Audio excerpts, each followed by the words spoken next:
Hello guys, आप लोग कैसे हैं? भोलेनाथ से गुजारिश करें आप लोग अच्छे होंगे दोस्तों। तो देखिए सुबह के टाइम है, 6 बज रहा है। तो दोस्तों आप लोग बताइए कैसे हैं? भोलेनाथ से गुजारिश करें आप लोग अच्छे होंगे। तो दोस्तों हमारे वीडियो के राधा ऑफिशियल 4456 में जाकर देखिएगा। आप लोग हमारी वीडियो ज़रूर लाइक सब्सक्राइब ज़रूर करिएगा दोस्तों।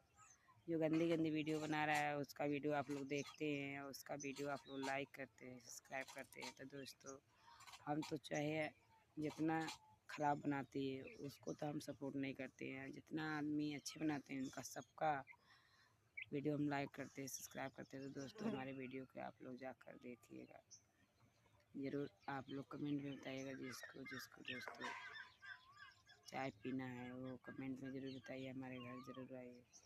और अंगारा लाल भैया के हमारा वीडियो देखते होंगे तो हमारे भैया के नमस्ते।